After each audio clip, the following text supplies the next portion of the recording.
जब भयंकर बीमारी और मूत्र की सड़ांध के कारण घमंडी ससुर को उसके ही लालची बेटों ने घर के कोने में फेंक दिया, तब गरीब दामाद के एक चम्मच आयुर्वेदिक काढ़े ने रातों रात ऐसा चमत्कार किया कि करोड़ों का अहंकार टूट गया। यमुना नदी के उपजाऊ किनारों से कुछ दूरी पर बसे एक अत्यंत समृद्ध और चकाचौंध भरे नगर प्रतापनगर में गजराज सिंह नाम के एक बहुत बड़े और प्रभावशाली जमींदार रहा करते थे। गजराज सिंह का नाम पूरे जिले में गूंजता था। उनके पास हजारों बीघा जमीन, कई कारखाने और अपार धन दौलत थी, लेकिन इस अथाह संपत्ति ने उनके हृदय में एक भयंकर अहंकार और दूसरों के प्रति घृणा का बीज बो दिया था। वे स्वयं को उस नगर का ईश्वर मानते थे। गजराज सिंह का जीवन अत्यंत असंयमित था। मांस, मदिरा और भारी तामसिक भोजन उनकी दिनचर्या का मुख्य हिस्सा थे। वे शुद्ध जल का सेवन नाम मात्र को करते थे। उनकी पत्नी विमला देवी एक अत्यंत शांत और सहमी हुई स्त्री थीं, जो अपने पति के क्रूर स्वभाव के आगे कभी कुछ बोल नहीं पाती थीं। गजराज सिंह के दो पुत्र थे, वीरेंद्र और सुरेंद्र। दोनों ही अपने पिता की तरह अत्यंत घमंडी और केवल धन के लालची थे। उनकी एक पुत्री भी थी, जिसका नाम अनुपमा था। अनुपमा अत्यंत संस्कारी और सादगी पसंद थी। उसने अपने पिता की इच्छा के विरुद्ध जाकर एक अत्यंत निर्धन लेकिन ज्ञानी और परोपकारी आयुर्वेदिक वैद्य संजीव से विवाह किया था। संजीव पास के ही एक छोटे से गांव में रहकर लोगों की मुफ्त चिकित्सा करता था। इस विवाह से क्रोधित होकर गजराज सिंह ने अपनी पुत्री अनुपमा और दामाद संजीव से सारे रिश्ते तोड़ लिए थे। वे अक्सर अपने मित्रों के बीच संजीव का उपहास उड़ाते हुए कहते, वह भिखारी संजीव जड़ी बूटियां घिसकर खुद को बड़ा ज्ञानी समझता है। मेरे घर के नौकर भी उससे ज्यादा कमाते हैं। मैंने उस कुलक्षणी लड़की के लिए अपने घर के दरवाजे हमेशा के लिए बंद कर दिए हैं। समय अपनी गति से चलता रहा। गजराज सिंह की आयु 60 वर्ष को पार कर चुकी थी, लेकिन उनका तामसिक भोजन और अहंकार कम नहीं हुआ। अचानक एक दिन उनके शरीर ने इस अत्यधिक अत्याचार का विरोध कर दिया। गजराज सिंह के पेट के निचले हिस्से और कमर में एक भयंकर असहनीय पीड़ा उठी। उनके पैरों और आंखों के नीचे भयंकर सूजन आ गई, लेकिन सबसे डरावना लक्षण कुछ और ही था। उनके शरीर के गुर्दे, किडनी पूरी तरह से खराब होने की कगार पर पहुंच गए थे। उनके गुर्दों ने शरीर के विषैले तत्वों को छानना पूरी तरह से बंद कर दिया था। इसके परिणाम स्वरूप जब भी वे मूत्र त्याग करते, तो उसमें से अमोनिया और सड़े हुए मांस जैसी इतनी भयंकर और तीव्र दुर्गंध आती थी कि पूरे कक्ष में कोई खड़ा नहीं रह सकता था। नगर के बड़े बड़े चिकित्सकों को बुलाया गया। महंगी से महंगी रासायनिक औषधियां दी गईं, लेकिन कोई भी दवा उन विषैले तत्वों को बाहर नहीं निकाल पा रही थी। गजराज सिंह के शरीर से अब हर समय एक भयंकर सड़ांध आने लगी थी। उनका वह आलीशान वातानुकूलित कक्ष अब एक नरक बन चुका था। उनके दोनों लालची पुत्र वीरेंद्र और सुरेंद्र, जो हमेशा उनकी संपत्ति के लिए उनकी चापलूसी करते थे, अब उस दुर्गंध के कारण अपने पिता के कक्ष में जाने से भी कतराने लगे। एक दिन वीरेंद्र ने अपनी नाक पर रुमाल रखते हुए अपने भाई से कहा, सुरेंद्र, पिताजी के शरीर और उनके मूत्र से इतनी भयंकर दुर्गंध आती है कि मेरा तो सिर फटने लगता है। हम इस तरह इस हवेली में नहीं रह सकते। मेहमानों का आना जाना भी बंद हो गया है। ऐसा करो, नौकरों से कहकर पिताजी को हवेली के पीछे बने उस पुराने और खस्ताहाल कमरे में भिजवा दो। वहीं उनका इलाज चलता रहेगा। सुरेंद्र ने भी तुरंत हामी भर दी। उन दोनों बेटों ने अपने ही उस पिता को, जिसने उनके लिए करोड़ों का साम्राज्य खड़ा किया था, एक अंधेरे और बदबूदार कमरे में मरने के लिए फेंक दिया। गजराज सिंह दर्द से तड़पते रहे, लेकिन उनके बेटों ने पलटकर उनकी ओर नहीं देखा। मेरे आत्मीय श्रोताओं, मैं आपका अपना विवेक वर्मा। इंसान अपनी दौलत और अपनी झूठी शान के अहंकार में इतना अंधा हो जाता है कि वह अपने ही शरीर की प्रकृति को भूल जाता है। दौलत से आप मदिरा और छप्पन भोग तो खरीद सकते हैं, लेकिन जब गुर्दे जवाब दे दें और शरीर सड़ांध मारने लगे, तो वह दौलत किसी काम नहीं आती। और जिन लालची रिश्तों पर हम सबसे ज्यादा घमंड करते हैं, वही बीमारी के समय हमें सबसे पहले छोड़ देते हैं। क्या आपने भी आज के समाज में दौलत के पीछे भागते और अपनों को छोड़ते ऐसे लालची लोगों को देखा है? अगर गजराज सिंह की इस दुर्दशा और उनके बेटों की इस नीचता ने आपके हृदय को गहराई से झकझोर दिया है और आप चाहते हैं कि हमारे समाज में आयुर्वेद और सच्चे रिश्तों का सम्मान बना रहे, तो बिना एक क्षण गंवाए अपने इस सच्चे परिवार वर्मा स्टोरीज को अब भी सब्सक्राइब कर लें। आपका एक सब्सक्राइब और आपका जुड़ना मुझे यह विश्वास दिलाता है कि आज भी समाज में संस्कारों का सम्मान करने वाले लोग जीवित हैं।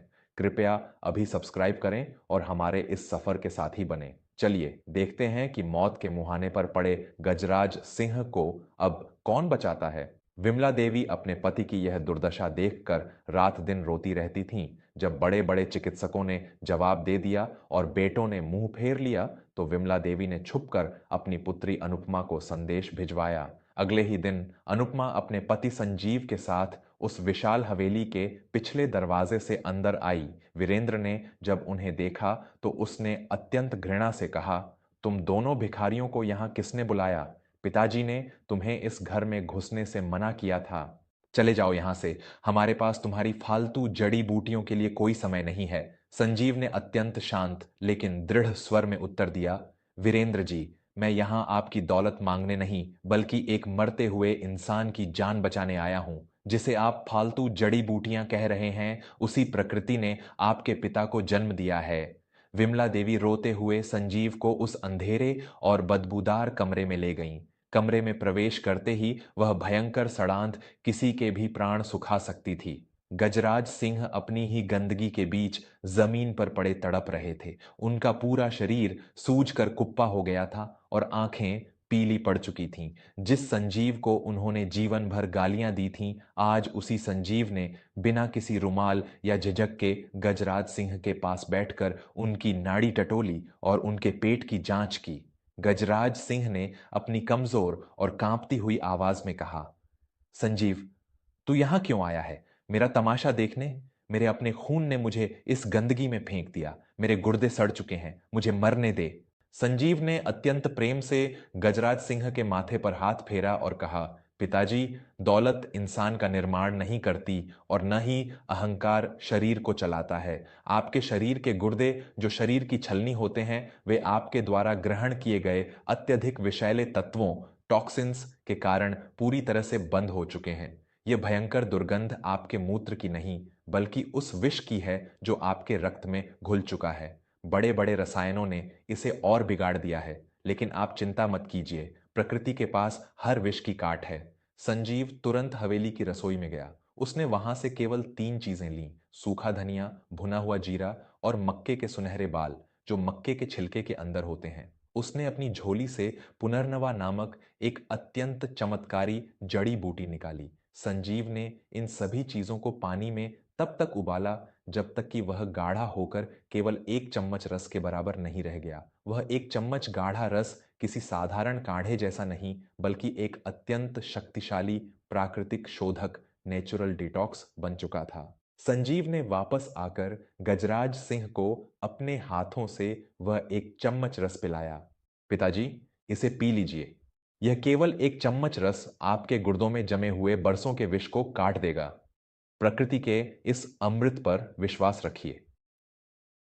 मेरे प्यारे दोस्तों, हमारे आयुर्वेद में धनिया, जीरा और पुनर्नवा को गुर्दों, किडनी को पुनर्जीवित करने की सबसे बड़ी संजीवनी माना गया है। आज के समय में लोग गुर्दों की खराबी और बदबूदार मूत्र की समस्या के लिए लाखों रुपए अस्पतालों में लुटा देते हैं, लेकिन हमारी अपनी रसोई में रखा धनिया और मक्के के बाल एक ऐसा अचूक प्राकृतिक शोधक हैं जो गुर्दों के भीतर जमे हुए सबसे भयंकर विष को भी मलमूत्र के रास्ते बाहर फेंक देते हैं। क्या हम विदेशी चकाचौंध में अपनी इस महान और शक्तिशाली चिकित्सा पद्धति को भूल नहीं गए हैं? अगर संजीव के इस असीम प्राकृतिक ज्ञान और एक दामाद के इस निस्वार्थ प्रेम ने आपके भी अंतर्मन को झकझोर दिया है, तो इस वीडियो को बीच में छोड़कर न जाएं।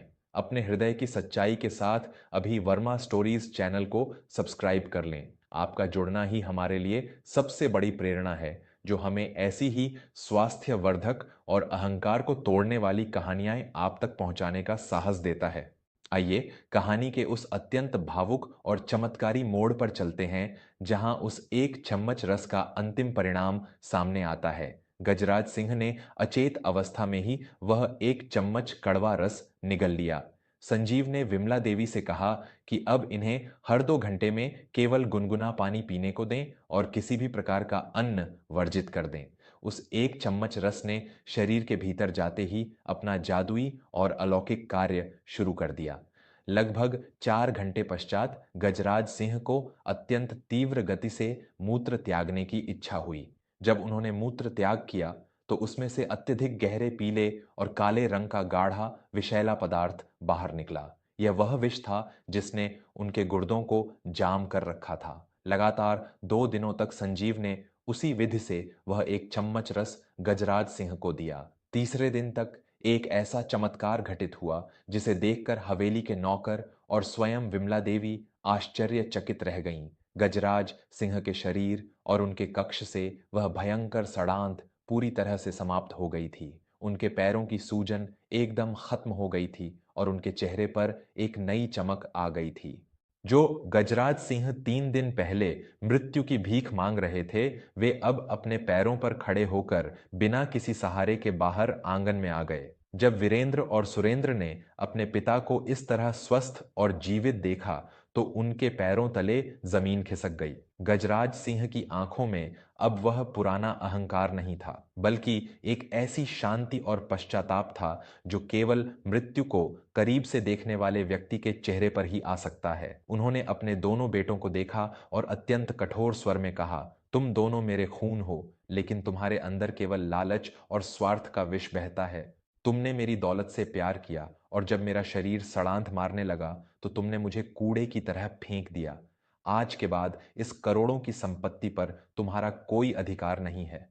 इसके बाद गजराज सिंह लड़खड़ाते हुए कदमों से संजीव और अनुपमा के पास गए। उस विशाल प्रताप नगर का सबसे घमंडी और अमीर जमींदार आज एक निर्धन दामाद के पैरों में घुटनों के बल गिर पड़ा। गजराज सिंह जोर जोर से रोते हुए बोले, मुझे क्षमा कर दे मेरे बेटे। मैंने अपने अहंकार और अपनी दौलत की अंधी चमक में उस इंसान का हमेशा अपमान किया जो साक्षात ईश्वर का रूप था। मुझे लगता था कि मेरी दौलत मुझे जीवन दे सकती है, लेकिन मेरे उन करोड़ों रुपयों ने मुझे एक बदबूदार कमरे में मरने के लिए छोड़ दिया और तेरे उस एक चम्मच आयुर्वेदिक रस ने मुझे फिर से जीवन दे दिया। तेरी वो साधारण सी जड़ी बूटियां मेरी सारी दौलत से कहीं अधिक मूल्यवान हैं। आज मेरा सारा घमंड मिट्टी में मिल गया। संजीव ने तुरंत अपने ससुर को उठाया और उन्हें गले से लगा लिया। पिताजी, आयुर्वेद और प्रकृति किसी की दौलत या गरीबी नहीं देखती।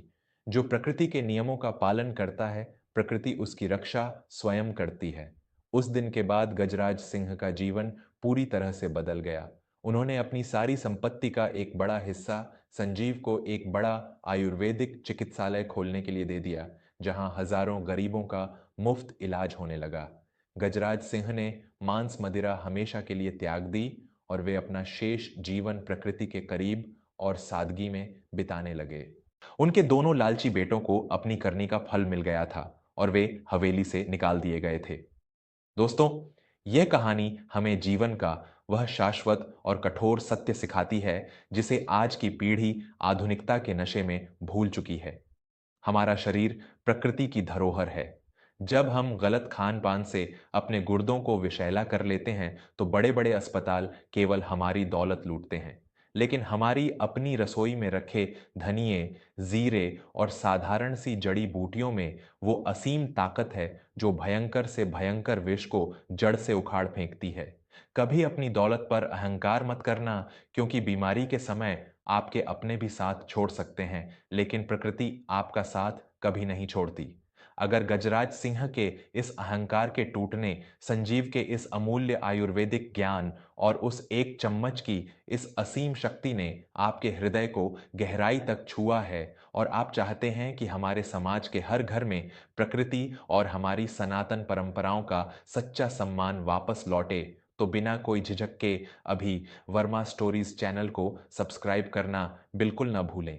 आपका एक सब्सक्राइब हमें ऐसी ही अनमोल, स्वास्थ्यवर्धक और जीवन बदलने वाली पारिवारिक कहानियां आप तक पहुंचाने का माध्यम बनता है। अपने गुर्दों की रक्षा प्राकृतिक रूप से करें, सादा भोजन करें और जीवन की सच्चाई से जुड़ी ऐसी ही कहानियों के लिए हमेशा सुनते रहें। अपना पसंदीदा channel Verma stories. Comment box में पूरे भाव से जय आयुर्वेद या प्रकृति माता की जय अवश्य लिखें। ईश्वर आपके परिवार पर सदा अपनी कृपा बनाए रखें और आपको हमेशा स्वस्थ रखें। आप सभी का हृदय से बहुत बहुत धन्यवाद।